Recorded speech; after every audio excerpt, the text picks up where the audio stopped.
आज एकादशी है। हम्म। और कभी एकादशी, कभी 16 सोमवार, कभी ये व्रत, कभी वो व्रत। ऑलमोस्ट हर रिलीजन में व्रत पे इतना फोकस क्यों होता है? इसका कोई साइंटिफिक कारण? हाँ, इसका साइंटिफिक कारण है। जैसे हम तुमने एकादशी की चर्चा की, जो हमारे यहाँ ऐसे जनरल सनातन में जितने व्रत किए जाते हैं, बहुत सारे व्रत हैं। तो जो भी हम व्रत करते हैं उसका एक साइंटिफिक एडवांटेज हमको मिलता है, ये कि you regain your physiological homeostasis. ये इसका मेन आउटकम होता है। अब मैं बताता हूँ कैसे, इसका साइंटिफिक रीजन क्या है। ऐसे भी जनरली जब हम लोग उपवास रहते हैं, किसी कारण से बीच में खाना नहीं खाते हैं, तो होता क्या है कि जो हमारा ब्लड ग्लूकोज लेवल है एक लेवल पे नीचे जाने लगता है। जब नीचे जाने लगता है तो एक हमारा बायोकेमिकल मैकेनिज्म है, हार्मोन के थ्रू होता है। ये interplay of insulin versus glucagon है। तो ग्लूकागॉन जैसे बढ़ता है, वो क्या करेगा कि हमारे लीवर में और भी कई टिश्यूज में ग्लाइकोजन स्टोर्ड होता है इसी समय के लिए। तो वो तुरंत ग्लाइकोजन बायोकेमिकली एक्टिवेट हो जाता है डिग्रेडेशन के लिए। तो ग्लाइकोजन ब्रेकडाउन होता है और इमीडिएटली लीवर सेल से रिलीज होकर ग्लूकोज ब्लड में आ जाता है। तो ब्लड ग्लूकोज लेवल को मेंटेन करता है। ब्लड ग्लूकोज लेवल को मेंटेन करने का मतलब है कि अब जहां जहां जिस सेल में, जहां जिस टिश्यू में जरूरत है, जैसे ब्रेन को ज्यादा जरूरत है, तो ग्लूकोज डिप्राइवेशन नहीं होगा, चला जाता है। तो कोई खतरा नहीं है। अगर आप खाना नहीं खाए, व्रत कर लिए, तो physiological there is no danger. आप हर जगह से कंफर्टेबल है।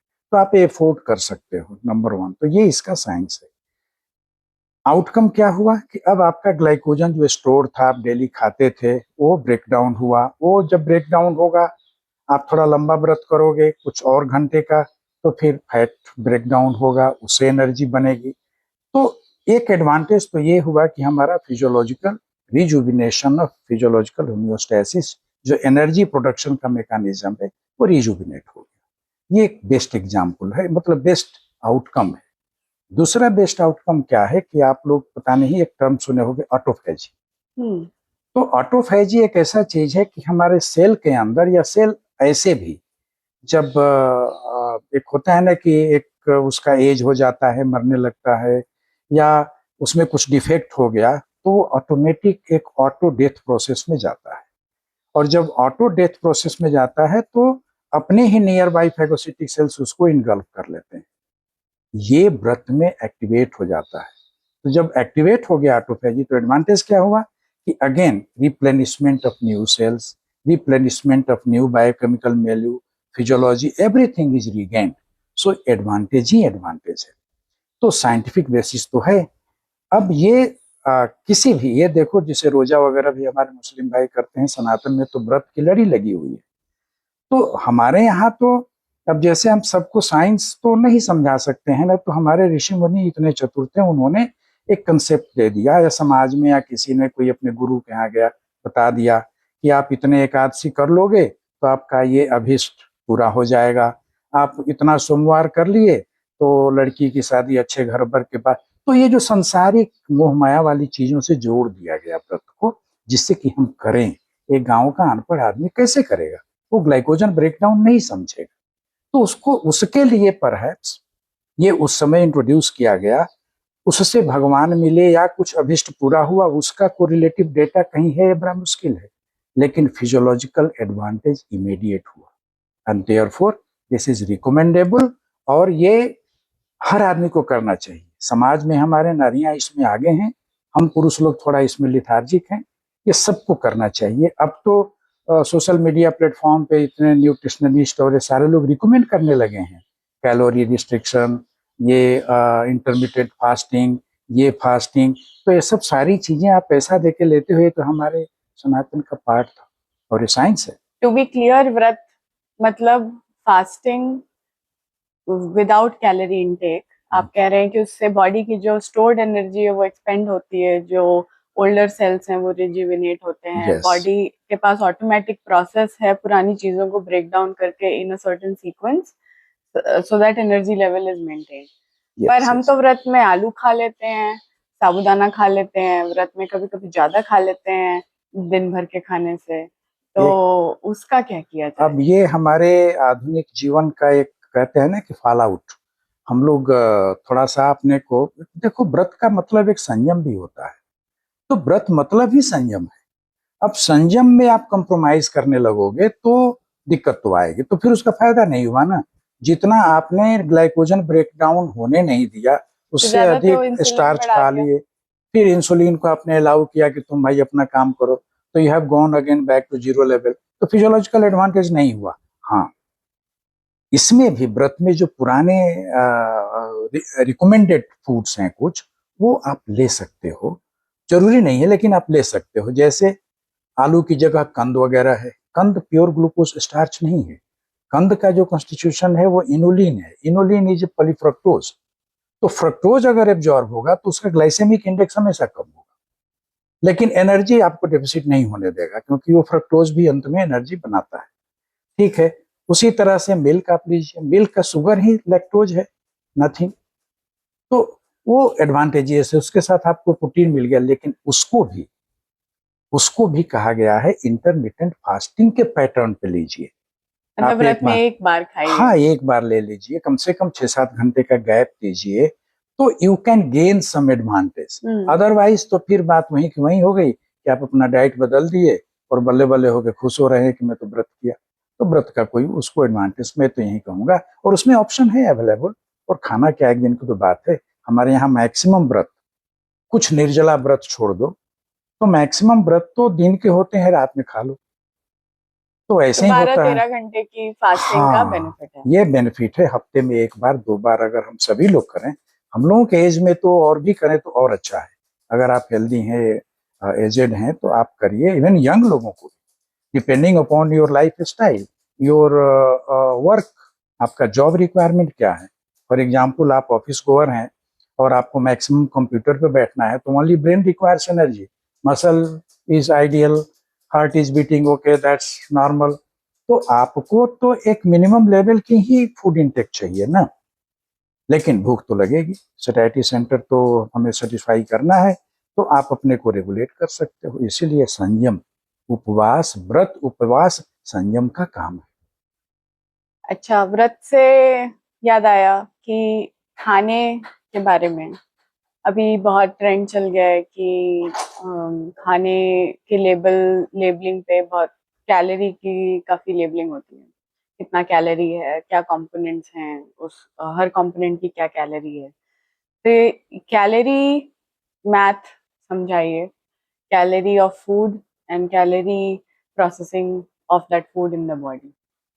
ये एक पर्टिनेंट क्वेश्चन है बेटा, ये सबको जानना जरूरी है। वहां तक ठीक है, उन्होंने एक अपना स्टैंडर्ड सेट किया होगा सारी फूड प्रोसेसिंग कंपनी में कि हम अगर इतने ये कॉन्स्टिट्यूएंट डाल रहे हैं तो इसका करस्पॉन्डिंग कितना कैलोरी उसका है टोटल, तो उसकी कैपेसिटी इतनी कैलोरी है। बट जो हमारे वो, अगर हम फूड अगर मटेरियल है, तो food material has to be processed inside, और हमारे बॉडी में कहीं कैलोरी उत्पन्न नहीं होती, कैलोरी स्टोर नहीं होती है।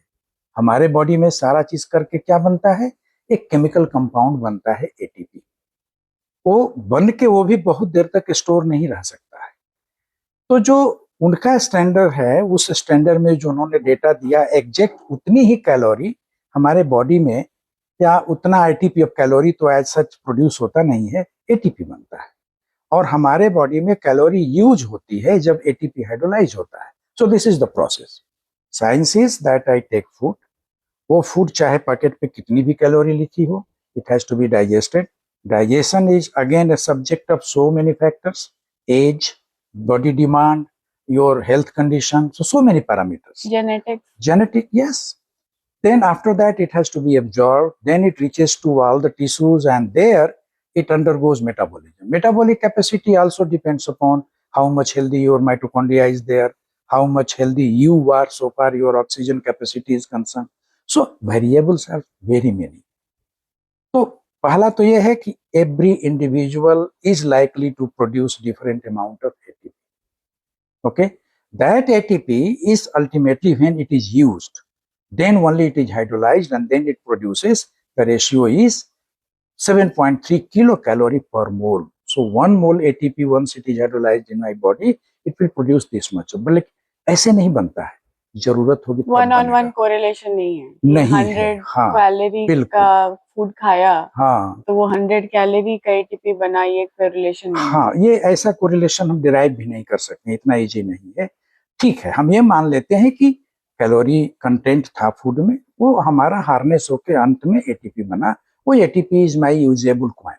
अब मैं इसको कहीं भी उसको यूज कर सकता हूँ, मसल कंट्रैक्शन के लिए, बोलने के लिए, दौड़ने के लिए, ब्रेन एनर्जी के लिए, everywhere. So it has to be. Another important, ATP cannot be stored. हमारे बॉडी में कोई चीज स्टोर नहीं होता है, वो जब जरूरत होगी तो इमीडिएट बनेगा। उसके लिए बहुत सारे ऑप्शंस हैं। मसल में क्रिएटिनिन फॉस्फेट है, मायोग्लोबिन है, फिर और जहाँ पे जिसकी जैसी जरूरत पड़ती है वहाँ पे immediate substrate level ATP synthesis होता है। तो हमारा बॉटम लाइन ये है कि साइंटिफिकली, मेटाबॉलिकली वो कोरिलेटिव नहीं है, बट अंत में कैलोरी प्रोड्यूस होती है at working place. Calorie is not stored. Number 2, another important aspect with this is this, that what is to be considered by all of us individual. One thing we should remember, we are genetically different individuals, even children from same father mother, except identical twins. आप generally identical twins को देखेंगे कि identical twins अगर OBCs हैं तो दोनों OBCs हैं, OBCs नहीं है तो नहीं है, सेम खाना खा रहे हैं। एक परिवार में अगर आइडेंटिकल ट्विंस नहीं है तो same food, same quantity, everything, same micro environment, somebody is slightly obese, somebody is not, somebody is smart, somebody is very lean and thin. So there are so many factors that controls whatever we are taking, its final metabolism, assimilation, and final outcome in the form of the body. So what again, I mean, instead of going into calculator, that is a titer that could be taken as a titer. Okay, हम जो intake ले रहे हैं इतना equivalent ले रहे हैं, लेकिन उससे ये श्योर ना हो कि ये ले लिए तो एग्जैक्ट इतना ही हमारे में होगा, या उसका दूसरा रूप भी हो सकता है। उतने से हमारा भाई थोड़ा मोटा हो सकता है, हम थोड़ा पतला रह सकते हैं, या अदरवाइज ऐसे भी हो सकता है। तो ये उससे कोरिलेटेड नहीं, इसलिए कैलोरी ठीक है, एक कंपनी का काम है, वो करेगी और उसको करना भी चाहिए, so that at least you take it as a beginning point, but you don't expect similar ratio of output when you take that food. ये हमारे कहने का तो हमारे कंट्रोलेबल क्या है कैलोरी इनटेक से एक हेल्दी लाइफस्टाइल मेंटेन करने के लिए, considering all these different factors?